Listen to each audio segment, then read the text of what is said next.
Bonjour à toutes et à tous et bienvenue dans cette vidéo dédiée à votre coffret épicurien du mois d'août 2025. Je vous l'ai mis dans le petit leaflet, c'est une dégustation un peu hors cadre que je vous propose aujourd'hui et bien entendu je vous invite à un peu de dépaysement pendant ce mois d'août où vous allez certainement breaker, prendre du bon temps, du plaisir et peut-être avoir envie de voyager au moins dans le verre. Alors c'est un petit tour en Grèce, vous l'aurez compris, pour vous faire découvrir évidemment un magnifique cépage que nous ne connaissons pas en Europe occidentale, le Robola qui est un cépage autochtone de Céphalonie qui pousse sur des terroirs calcaires avec des embruns marins en altitude, avec ici la particularité d'avoir des vignes non greffées, franc de pied. Et donc c'est une proposition sensorielle que je vous propose avec ce coffret comme étant évidemment une invitation à découvrir autre chose. Alors bien sûr le cépage d'abord, mais aussi cette patine un petit peu particulière, puisque évidemment Panos Sarris, l'auteur de cette bouteille qui est tirée à 3000 exemplaires, est un des meilleurs de sa génération. Alors pour la petite anecdote, j'ai eu la chance de découvrir cette bouteille à la dégustation à l'aveugle et voilà, j'ai été assez perturbé évidemment pour essayer de la situer. C'est un vin qui fait 12,5 d'alcool, qui a un magnifique relief sensoriel, qui rappelle un petit peu soit des Vermentino de Corse, mais qui rappelle également certains Riesling. On a cette sensation un petit peu particulière d'avoir quelque chose de connu sans totalement avoir en bouche les mêmes reliefs, là, avec beaucoup plus de fraîcheur, de salinité, des petits jeux d'amertume. Vous allez voir, c'est quelque chose d'assez fort. Et donc cette cuvée a été pour moi un vrai choc sensoriel et je voulais évidemment la partager avec vous. Donc 3000 bouteilles, un tirage limité, vous l'avez compris, et surtout un auteur qui est particulier puisque c'est un ancien sommelier. Panos Sarris est un ancien sommelier reconverti à la viticulture. Il a appris avec les grands et aujourd'hui il fait partie du paysage évident de ces paysages de Céphalonie. Voilà pour le pitch. Alors dans le verre, vous allez voir, ça déménage un peu. Belle robe dorée magnifique, surtout un nez très expressif, très expansif. Tout est fermenté en levure indigène bien sûr. Ici, on a un travail en demi-muit et puis en cuve béton. Pas trop d'élevage. Ce qu'on veut, c'est simplement apporter la patine. Et puis vous noterez que c'est un vin qui a déjà une forme de complexité, de richesse sensorielle malgré la jeunesse, qui nous permet évidemment de profiter dès le premier tour de verre. Alors ce que j'ai adoré dans ce vin, c'est la sensation de cire d'abeille, d'agrumes confits, de sensations un petit peu pierreuses, des notes d'agrumes légèrement figées qu'on aurait pris un petit peu au sucre, cette sensation de sucré amer, vous voyez ce que je veux dire? Et puis derrière, on a des notes minérales intenses, on voit bien qu'il y a du calcaire qui pousse derrière, ce côté un peu talc de craie qui peut rappeler aussi certains paysages aromatiques de Patrimoniaux pour ceux qui en boivent de temps en temps. À base de Vermentino bien sûr.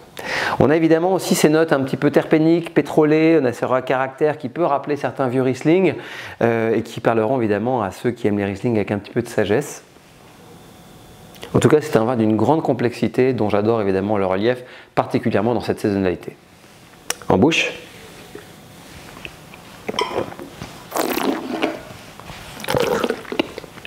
Guettez bien la salinité, vous allez voir sur le creux de la langue, ça c'est vraiment toute l'empreinte un petit peu du calcaire qui va préoccuper un petit peu l'essence, avec derrière un corps en demi-puissance, 12,5 d'alcool, donc une forme de gras mais pas trop, la fluidité, le punch, la salivation, pas trop d'acidité citrique, mais quelque chose d'un petit peu plus frais comme ça, un souffle presque marin en fait en finale de bouche, qui étire un petit peu toutes les sensations proposées au nez. On a cette combinaison d'embrun marin, de salinité, d'agrumes un peu confits et ce relief un petit peu de peau d'agrumes enfin qui apporte le très fin jeu d'amertume, un peu moins prononcé que ce qu'on aurait sur un Vermentino, mais en tout cas ici on a évidemment cette magnifique persistance du goût et cette fraîcheur salivante qui fait qu'on a envie d'y revenir. Alors c'est un vin qui est étonnamment très long, vous allez voir la persistance aromatique du goût dépasse largement les 10 Caudalie et donc c'est plus un vin ancré dans le sol que dans la dimension variétale, c'est ce que je voulais évidemment saluer, mais ça je pense que ça vient essentiellement du fait qu'on soit franc de pied. Je rappelle un petit détail également à la dégustation, une vigne franc de pied produit toujours des raisins à même maturité de peau et de pépins à 1 degré voire 1,5 degré de moins que des vignes qui sont greffées. Donc si on avait des vignes greffées, le vin ferait 13,5 pour avoir le même résultat et on n'aurait pas forcément le même résultat sensoriel. En tout cas sur le caractère digeste et sur la persistance du goût. Voilà pour cette parenthèse grecque. Ce robot-là, évidemment, c'est un vin de plaisir, de partage, à mettre en relief avec des préparations crues. Moi, j'adore des petites choses méditerranéennes. Vous voyez, carpaccio de poulpe, un peu de fenouil, cédra râpé, une très bonne huile d'olive, un peu de fleur de sel. Ça, c'est des plats que vous pouvez imaginer. Vous pouvez imaginer aussi, bien sûr, des poissons crus, des ceviche, des dorades en carpaccio, des choses comme ça. Jouez vraiment la carte de la fraîcheur, c'est un vin qui le mérite. Vous pourrez également jouer avec les fromages locaux. J'aime bien moi travailler les fromages grecs, le brin d'amour avec un petit peu d'agrumes, de la bonne huile d'olive, des choses comme ça. Vous savez, ces saveurs un petit peu de maquis qui viennent un petit peu ponctuer les sens. Travailler des brousses, des fromages frais, des choses qui sont un petit peu aériennes et qu'on aime apprécier pendant l'été, pendant que c'est la saison. Voilà pour ce robot-là de Cefaloni, un clin d'œil évidemment à la diversité variétale de la vieille Europe, mais surtout un vrai auteur qui fait les choses, qui met les petits plats dans les grands. Vous avez ici bu certainement un des meilleurs robots-là de cette île assez particulière de Grèce. J'espère évidemment que cette découverte vous a plu et je vous retrouve dans quelques instants pour la deuxième bouteille de votre coffret. A tout de suite. Je vous retrouve donc pour la deuxième vidéo de votre coffret épicurien du mois d'août 2025 avec un vrai coup de cœur châteaunevois, le domaine Charvin, une propriété qu'on ne présente quasiment plus dans le paysage d'excellence de l'appellation Châteauneuf-du-Pape, mais qui opère surtout en appellation Côtes-du-Rhône et qui propose, à mon sens, certains des meilleurs rapports prix-émotion de toute la région. On en a déjà parlé plein de fois chez Chef d'œuvre, la vallée du Rhône méridionale, c'est vraiment l'Eldorado de celles et ceux qui veulent découvrir des vins savoureux, intenses, mais dans des fourchettes de prix beaucoup plus accessibles. On saluera évidemment tous les progrès de viticulture, les mouvements, la qualité et surtout le côté plus apaisé, stylistiquement parlant de tous ces vins de la vallée du Rhône méridionale.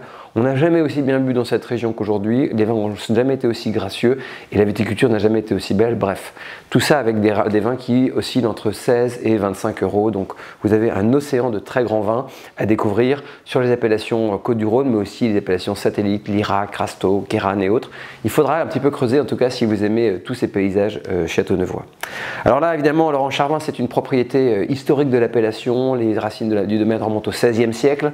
Tout cela s'est transmis évidemment de différentes générations. C'est Laurent Charvin dans les années 90 qui a repris un petit peu le flambeau et qui a été très vite détecté comme un des grands domaines avec des choix de viticulture bio, avec des choix de vinification à l'ancienne, en grappe entière, avec cette idée aussi qu'on prenne un peu de temps avant de commercialiser les cuvées. Là, vous allez avoir un 2022 en 2025. Voilà un Côtes-du-Rhône de 3 ans de bouteille, 3 ans de patine pour assagir un petit peu les messages, avec un style, vous allez voir, bien marqué, aussi floral, fleuri et frais que ce qu'il n'est structuré. Et c'est évidemment ce que j'adore dans cette proposition et surtout dans cette bouteille, avec là un beau millésime.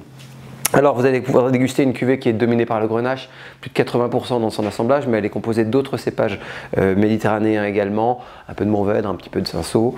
C'est une cuvée que j'adore pour sa fraîcheur et elle n'est pas du tout imposante par la sucrosité. Vous allez voir en dégustation, c'est quelque chose qui est assez marquant. On a ce lift un petit peu qui emmène un peu plus vers le haut et la fraîcheur salivante que vers le caractère un petit peu nourrissant, puissant, parfois même un peu sucré que proposent beaucoup de vins dans ce secteur aussi.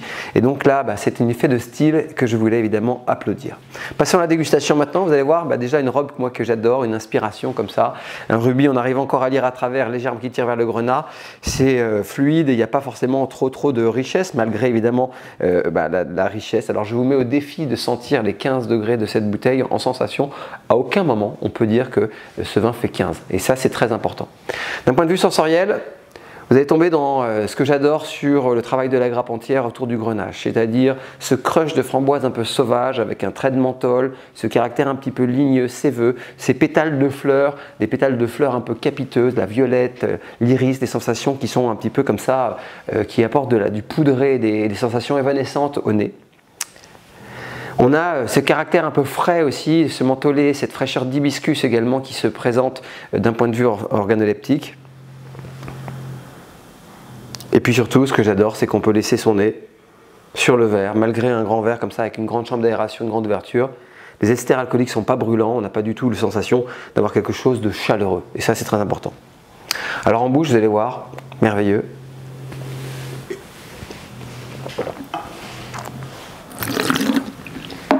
Évidemment, on sent bien le côté un petit peu séveux des tanins et de la grappe entière qui vont un petit peu cintrer les messages du fruit. Mais derrière, on a beaucoup de salivation, une grande allonge gustative, un fruit qui est fidèle entre le nez et la bouche. On a bien ce petit crush de framboise macérée à l'eau de vie qui revient comme ça en bouche. Cette sensation un peu florale également. Par contre, vous noterez, pas de sensation édulcorée, un petit jeu d'amertume quand même parce que bon, ça reste Côtes-du-Rhône, c'est pas Châteauneuf-du-Pape et on n'a pas la perfection quand même du terroir et de l'enrobage de fruits qui va plus loin comme on a dans les vins du domaine en Châteauneuf-du-Pape. Mais par contre, en termes de plaisir, en termes d'immédiateté, en termes de, je dirais, d'équilibre aujourd'hui, je pense que ces Côtes-du-Rhône tient largement ses promesses. Alors parlons un petit peu des rapports prix-plaisir parce que c'est important quand on juge un vin comme ça. On parle d'un vin qui vaut entre 15 et 18 € chez un caviste, donc quelque chose de relativement accessible avec une viticulture de qualité, un véritable savoir-faire préservé et bien entendu des vins qui savent en gastronomie satisfaire déjà plein de préparations.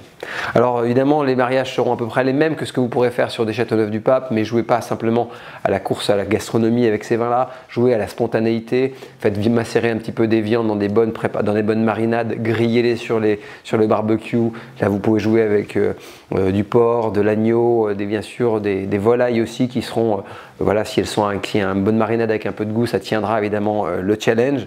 Visez simplement la simplicité et profitez de cette bouteille à une juste température de 15-16 degrés avec une jolie verrerie. Servez-les, enfin pas trop chaud bien entendu, mais voilà, c'est des vins un petit peu d'immédiateté, de viande de goût et de plaisir assez spontané. Alors évidemment, c'est un vin qui pourra ici être un partenaire de choix pour des terrines un petit peu canailles, des affinages un petit peu particuliers de jambon et autres. Vous aurez évidemment tout l'embarras du choix, mais voyez-le surtout comme un vin de partage et de spontanéité. Alors voilà pour ce Côtes-du-Rhône, méfiez-vous des apparences, ça peut vieillir, on peut garder cette bouteille 7-8 ans dans une bonne cave. Il m'est arrivé d'ouvrir des 2015 qui étaient toujours en forme, comme quoi évidemment le pédigré de l'étiquette ne dit pas toujours tout sur le potentiel de garde des vins. Voilà pour ces mots sur le domaine Charvin. J'espère que cette bouteille de Côtes-du-Rhône a été pour vous aussi satisfaisante que le Robolade céphalonique qui en est votre coffret. L'équipe de Chez Neuf va prendre un petit break et vous souhaite évidemment de très belles vacances. On se retrouve à la rentrée pour un programme tout aussi excitant. C'est une promesse. À bientôt.